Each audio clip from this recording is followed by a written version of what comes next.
How's it going again, guys? Music fan here.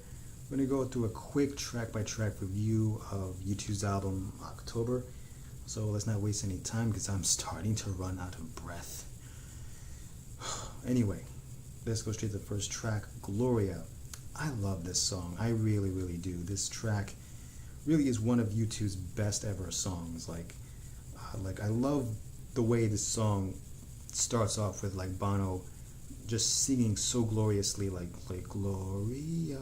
It's almost as if you're entering a cathedral in a sense, like it may not even be like a church or anything, but you're entering somewhere beautiful. And this song is just so energetic. It's full of that classic U2 post-punk energy that at this point they were really known for, like spirit, passion, and energy. That's what this song is all about. Every strength of every band member is at display here. Like Edge's guitar is just so chiming with that echo guitar thing that he's been playing since I Will Follow. And I also love that slide guitar solo that he does in the middle part. Larry's drumming too is also very, very dynamic and dancey. Bono's vocal is just so full of passion and so full of energy and yearning. The really coolest thing about this track is Adam Clayton's bass playing. He does a really cool slap and pop bass solo here, which is really awesome. I really love this song. This track is just simply awesome.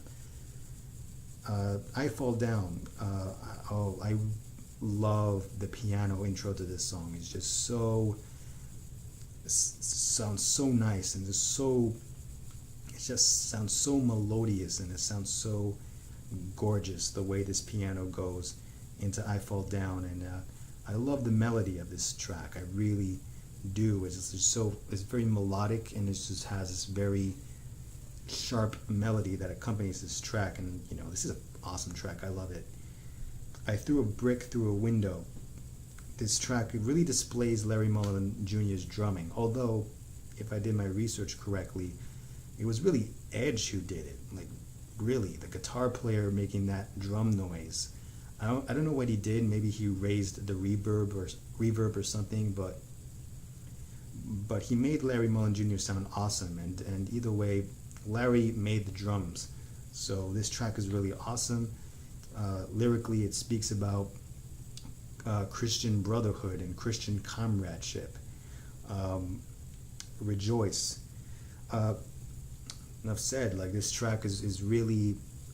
At first, I really didn't like this track because it sounded almost a little too similar or too much of that post-punk vibe to it. I thought it sounded like just like a normal song.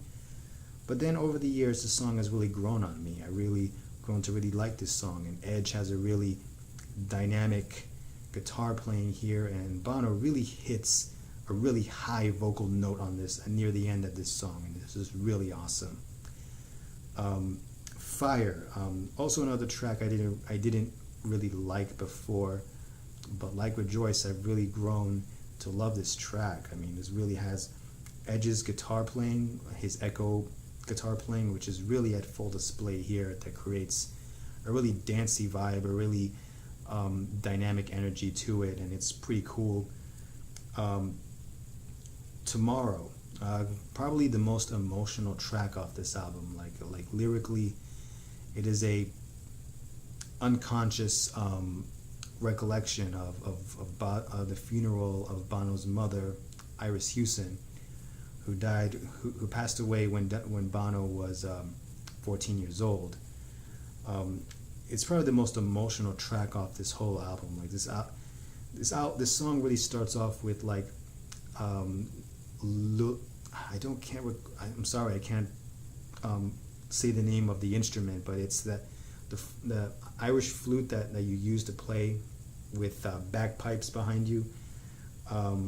Again, correct me in the comment section below, but it really starts off with that instrument. It really gives like a very intense atmosphere, and the way the lyrics to Tomorrow really convey like this really powerful imagery. Like this album is really full of lyrical, powerful imagery over here, and Tomorrow really is an example of that.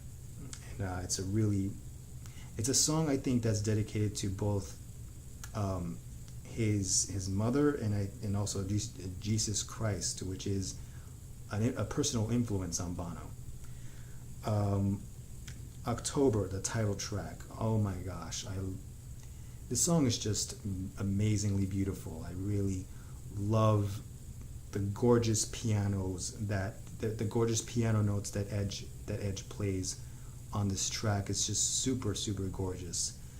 I love the atmosphere of this song, and the lyrics here, which are really kind of simplistic and very short. Like October and the streets stripped bare of all they wear. What do I care? October, kingdoms rise and kingdoms fall, but you go on. Like really beautiful lyrics that really produces such a really beautiful imagery. Like every time I hear this song, I think of watching out into trees in autumn, and they're very stripped bare, and there's a little bit of snow falling down from the sky, with like a street light that's placed that's kind of illuminating the snowflakes as they fall, and it's a really beautiful imagery. With a Shout, this really brings things back up again into post-punk energy here. This song I think is also as declarative of the band's Christian faith, also at the same time while not being over your head preachy or anything. I love this song because it starts off with like these really cool, almost dancey drum beats from Larry Mullen Jr. It really creates this dancey vibe to this song, and like it's really cool. I really love this song. Edge's guitar here is also great. It's also amazing. And Bono's vocal performance you can feel right here in your heart, in your gut. Stranger in a Strangeland. Really a track that I like, but if I were to pick a least favorite track, it would be this one. The only redeeming factor of this song is Adam Clayton's bass playing, which he does a little bit of a funky kind of number here, the way he plays his bass on this song, which really gives it a slightly dancey vibe, but not as dancey as the previous song. So yeah, that's Stranger in a Strangeland. Lyrically, it recounts, I think, a moment where the band was touring in Germany and they met a soldier who was guarding the Berlin Wall in West Germany at this particular point in time. And he was the very same age as the members of U2, and this was Bono's recollection of that moment.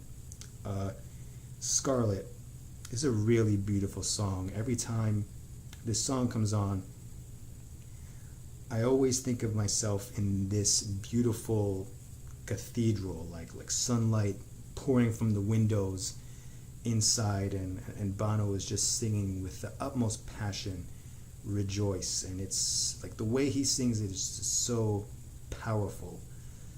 And it's the only lyric in the song, but it's really lends a very powerful quality to this song. And the rest of the band here plays so soft and so fluid in this track. It really almost is peaceful in a way. This whole album really has a peaceful vibe, even though there is still a post-punk energy throughout these songs. And really, that's Scarlet. I mean, I love how it starts off with like Larry, I think he's playing a tom-tom drum, and Edge's guitar echo is just so beautifully glorious. Like it blows my mind every time I hear Edge's guitar pickings on this song in Scarlet, and it's just simply beautiful. I love this track. It's simply beautiful. And it ends off with the last track, Is That All, with question mark. Musically starts off with a intro called The Cry that the band would use to start off the track, the Electrico, in their live performances. And musically, it's really kind of very same vein as the previous tracks, simple post-punk by numbers song. But lyrically, even though it's very minimal and incomplete, it really lends to this yearning to want more. Like, I mean, okay, this song can make me dance, a song can make me happy, but is that all? Is there more? Like, is there a deeper meaning? Can we find a deeper meaning? A deeper meaning behind what's presented to us? And that song really asks that question. And it ends off the album pretty satisfyingly strong, at least in my opinion. And this may not be like it's not the best album closer for me of a U2 album. There are way better album closers, at least in my opinion, of U2's albums. But this ends off appropriately for this album. And yeah, that's about it. Leave a comment in the comment section below. Tell me what you think. What's your favorite track off this album? What's not your favorite track off this album?